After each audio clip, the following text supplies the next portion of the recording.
anul 2026 pentru zodia Capricorn.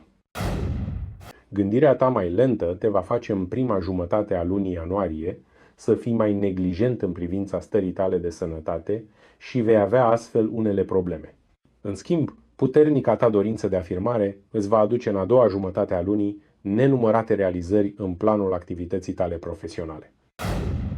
Cu voința ta neclintită vei reuși pe parcursul lunii februarie să pleci într-un voiaj de plăcere sau să mergi la o mare petrecere, iar șansele de distracție și bună dispoziție vor fi maxime.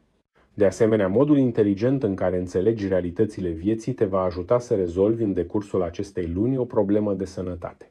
Totuși, în a doua jumătate a lunii februarie, lipsa de încredere în propria persoană îți va aduce un eșec într-un domeniu în care oricum nu trebuia să te aventurezi pe moment. Dacă nu-ți vei asuma anumite responsabilități, în prima jumătate a lunii martie, cei din jurul tău vor face un pas înapoi când va veni vorba să fii susținut. În schimb, printr-o atitudine diplomatică pe parcursul acestei luni, vei reuși să ajuți pe cineva din jurul tău, fapt pentru care vei fi recompensat de destin cândva în viitor.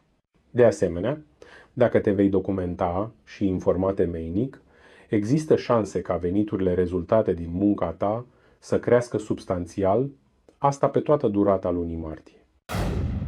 Tendința ta de a cheltui excesiv îți va aduce în primele 20 de zile ale lunii aprilie mai multe nereușite în tot ce dorești să faci, dar în ultimele 10 zile ale lunii, prin capacitatea ta de a atrage oameni alături de tine, vei transforma eșecurile de la începutul lunii în victorii.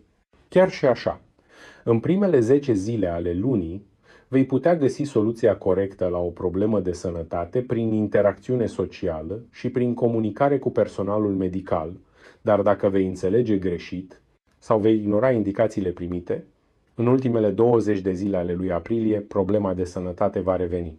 De asemenea, cu o puternică încredere în propriile tale forțe, în ultima jumătate a lunii, vei reuși să ajuți dezinteresat pe cineva din jurul tău, iar acest lucru îți va aduce recompense din partea destinului cândva în viitor.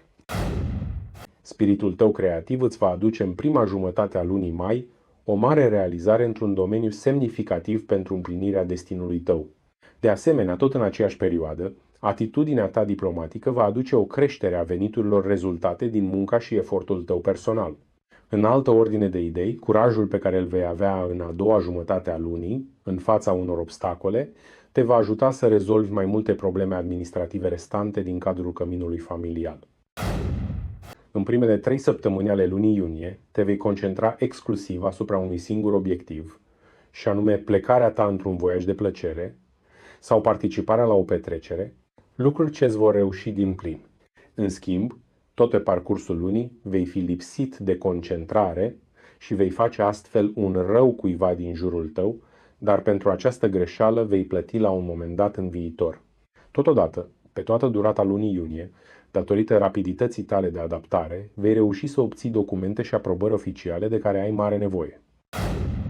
Dacă te vei lăsa ghidat de ambiții prostești, toată luna iulie lucruri mai rele se pot întâmpla acasă din cauza ta și toată familia va fi afectată. În schimb, dacă vei da dovadă de claritate mentală în acțiuni, vei debloca pe parcursul acestei luni mai multe conjuncturi avantajoase de natură karmică, sau mai bine spus, consecințe ale faptelor tale bune din viețile anterioare. Aproape toată luna august vei avea greutăți în planul comunicării sau al deplasărilor scurte din cauza dificultăților de a relaționa cu cei din jurul tău. De asemenea, în ultima săptămână a lunii, din cauza unei stări de rătăcire mentală, cei din jurul tău se vor depărta de tine, mai ales când vei avea nevoie de ajutor. În schimb, buna ta capacitate de a-i ghida pe cei din jurul tău va readuce în a doua jumătate a lunii august armonia acasă în cadrul căminului familial. În prima jumătate a lunii septembrie vei activa conjuncturi benefice datorate karmei tale pozitive și vei beneficia de consecințe ale faptelor bune din viețile tale anterioare.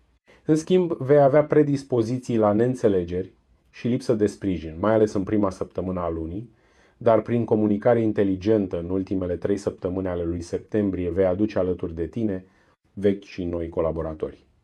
De asemenea, prin echilibru vei menține toată luna foarte bune relații cu cei de acasă.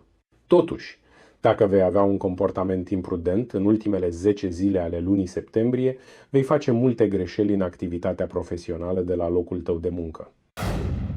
Tendința ta spre impulsivitate va înrăutăți în prima jumătate a lunii octombrie bună înțelegere și armonie din cadrul căminului familial.